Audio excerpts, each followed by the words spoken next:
Bien, en la última clase del día de hoy veremos el mecanismo del trabajo de parto. Ya vimos las fases, ya vimos los periodos que comprende como tal el trabajo de parto. Ahora veremos el mecanismo, ya el último, cómo es que sale el producto desde el útero pasa por las crestas ilíacas, hasta propiamente cavidad vaginal y hasta propiamente la expulsión del producto.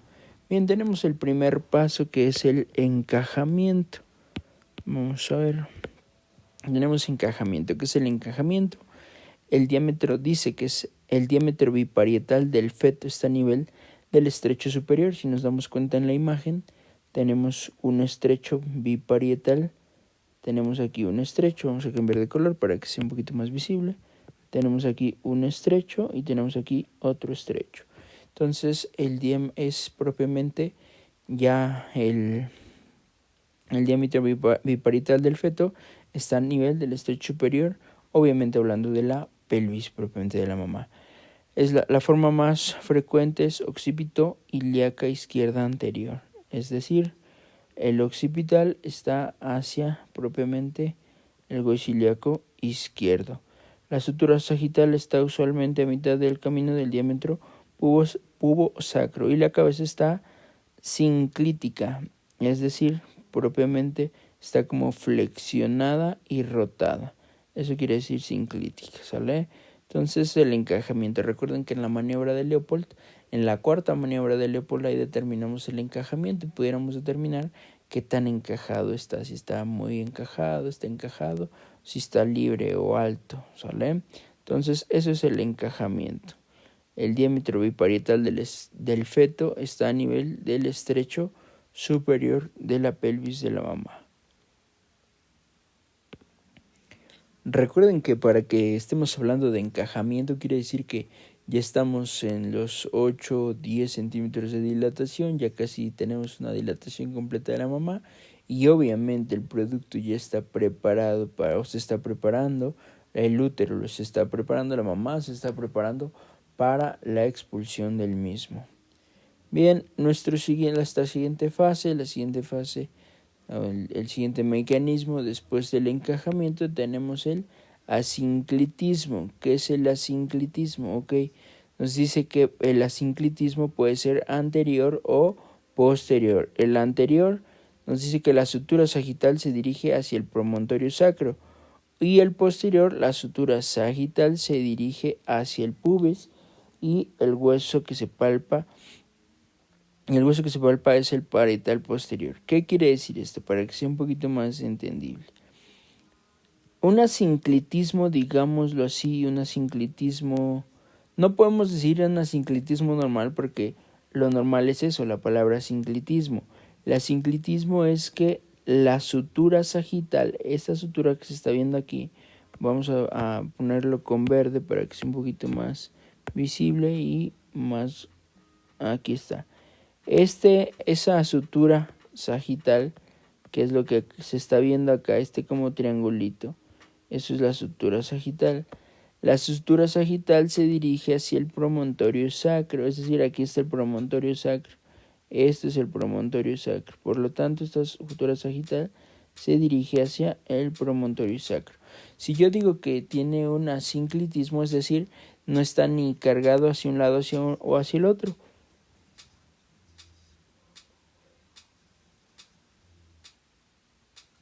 Quiere decir que está bien centrado en cuestión del hueso pubis. Este es el pubis, para que sea un poquito más claro, este es el hueso pubis y propiamente este es el sacro, ¿sale?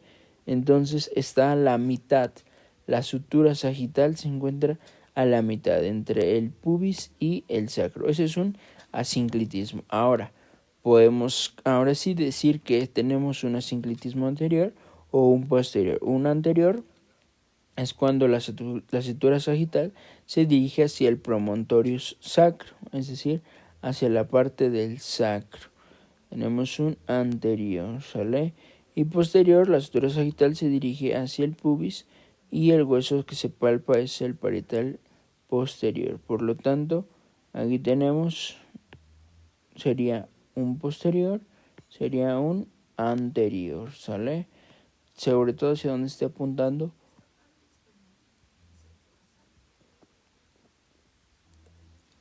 La sutura sagital, ¿sale? Eso es asinclitismo.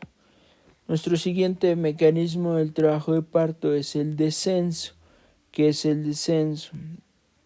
Es el inicio o la última etapa de dilatación activa a partir de los 7-8 centímetros en las nulíparas y se hace más rápido después de los 8 centímetros.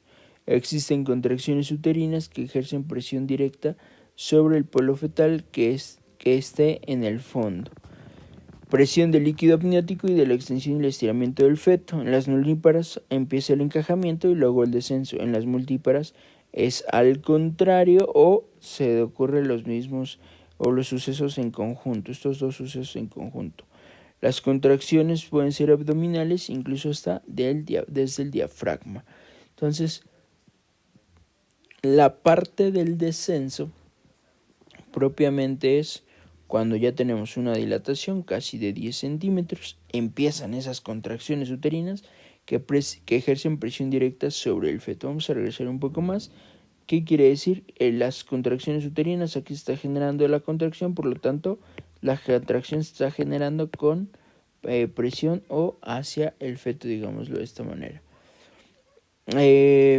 Existe una presión del líquido amniótico, de la extensión y el estiramiento del feto, obviamente de acuerdo a los mecanismos del trabajo de parto.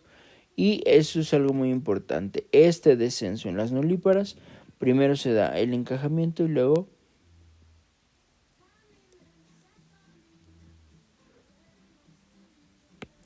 el descenso. Y en las multíparas se existen los dos procesos, digámoslo así, de manera simultánea o puede ser al contrario. Y las contracciones abdominales pueden ser propiamente, valga la redundancia, abdominales y desde el diafragma. ¿Por qué? Porque la mamá necesita muchas contracciones, mucha fuerza para poder expulsar al producto. Después viene la flexión. Al encontrar resistencia en el cuello uterino, paredes y piso de la pelvis, existe una disminución del diámetro del occipito frontal, que va aproximadamente de 11.5 al suboccipito pragmático, que va de 9.5. El feto se estira y desaparece la convexidad dorsal y la forma fetal de es ovoide o cilíndrica. Bien, en la flexión propiamente, como lo vemos en la imagen, ve cómo se hace la flexión. La flexión el mentón va al pechito del producto y propiamente la parte occipital, digámoslo así, genera esa inclinación. ¿Para qué? Para que tengamos nuestra flexión. Y esto es un dato bien importante. El dato muy importante es que disminuye el diámetro occipito frontal de 11.5 hasta 9.5, es decir, casi 2 centímetros puede disminuir en la flexión. ¿Cuál es el motivo que disminuya? Obviamente que pase por un cuello uterino, que pase por una pelvis que está estrecha, ¿no? Siempre hay una buena dilatación en cuestión de la pelvis. Posteriormente de la flexión tenemos la rotación interna. Al llegar al estrecho medio de la pelvis, el occipital se mueve hacia la sínfisis del pubis, se pasa a una posición occipito-púbica.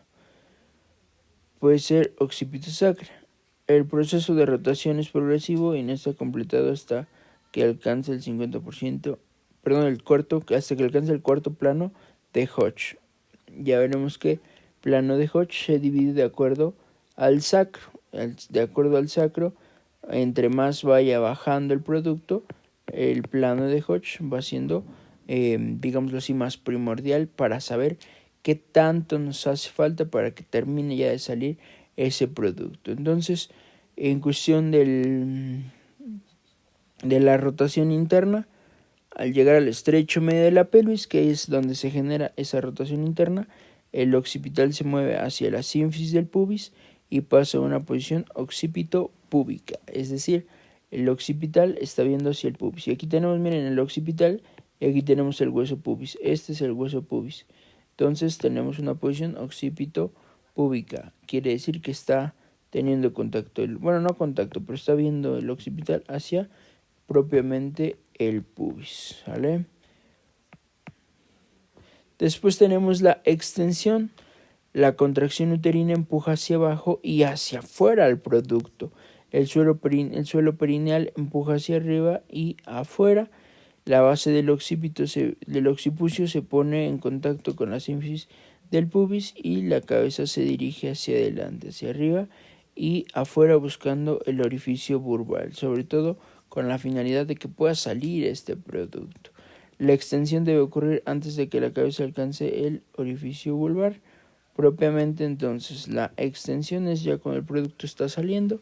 Finalmente, como se dieron cuenta, el mentón está pegado hacia la barbilla en la flexión. En este momento estás generando una extensión. Insisto, el suelo perineal empuja hacia arriba y afuera. Sin embargo, la base del occipucio se pone en contacto con la sínfisis del pubis y la cabeza se dirige hacia delante, hacia arriba y afuera, buscando el orificio vulvar. Finalmente, el único objetivo que tiene es salir, tratar de empezar a generar esa salida. Después viene la rotación externa. Ya habíamos comentado que teníamos una interna, ahora tenemos una rotación externa. El diámetro biacromial sigue en los mismos movimientos que hizo en la cabeza. Un hombro hará contacto con la sínfisis del pubis y el otro con la cavidad sacra. Se dan cuenta, ya está casi expulsando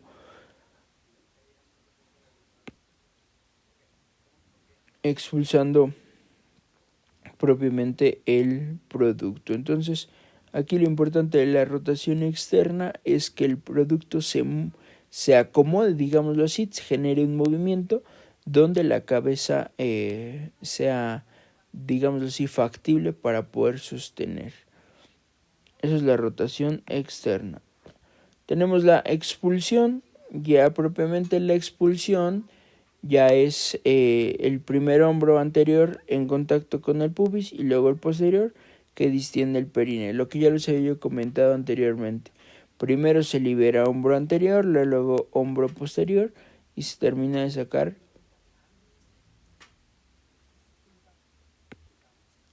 al producto. Entonces ya aquí es cuando propiamente ya está saliendo ese producto. Recuerden que nosotros lo habíamos tomado aquí entre el cuellito para generar una rotación y finalmente completamente una expulsión. Date cuenta aquí como el hombro, quiero que vean el hombro estaba generando un atrapamiento, digamos así. Esto es hombro y también esto es hombro. Por lo tanto, quien tiene, digámoslo de esta manera, mayor práctica, sabe que primero e inmediato se libera el hombro anterior. Una vez de haber liberado el hombro anterior, inmediatamente se va a expulsar el hombro posterior y lo que va a hacer es un movimiento hacia arriba para poder jalar, digámoslo así, o detener al producto. Entonces es importante ese mecanismo del trabajo de parto. Bien, una vez vistos los mecanismos del trabajo de parto, esos son todos los mecanismos del trabajo de parto, es importante destacar que no es lo mismo un mecanismo, no es lo mismo un periodo, no es lo mismo una fase del trabajo de parto. Por lo tanto, como actividad, en estos 15-20 minutos que nos hacen falta, vas a realizar un cuadro comparativo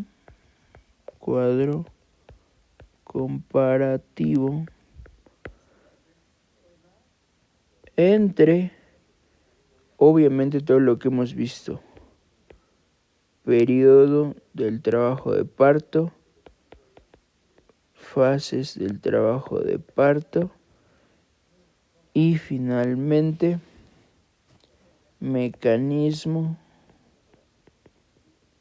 del trabajo de parto.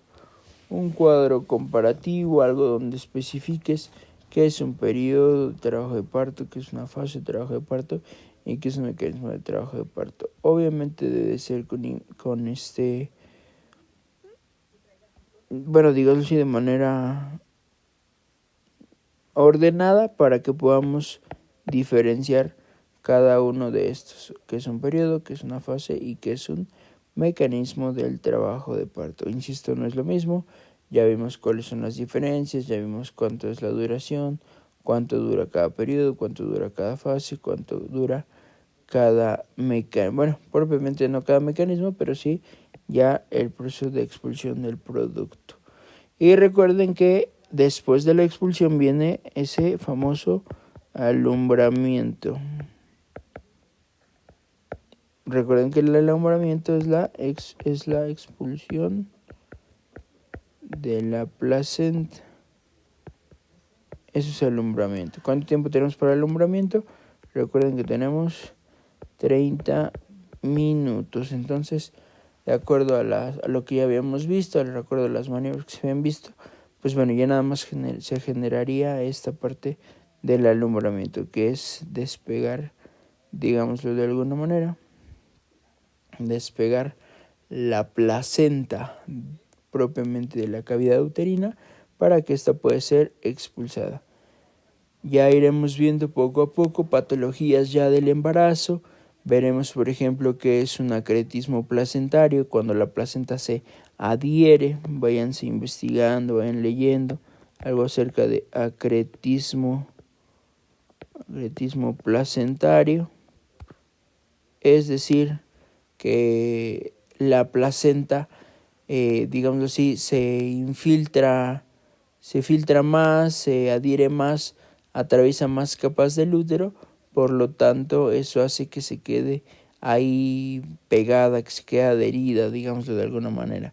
También veremos algunas otras patologías como enfermedad hipertensiva del embarazo, veremos algo como diabetes gestacional, veremos placenta previa, veremos desprendimiento de la placenta normoinserta, propiamente patologías de las patologías más frecuentes de la placenta, ¿sale? Y lejos de la placenta, del embarazo. Pues bueno, sin más que agregarles, los dejo para que hagan esta actividad, un cuadro comparativo entre lo que es un periodo, lo que es una fase y lo que es un mecanismo del trabajo de parto. Cualquier duda estoy para aclararlo.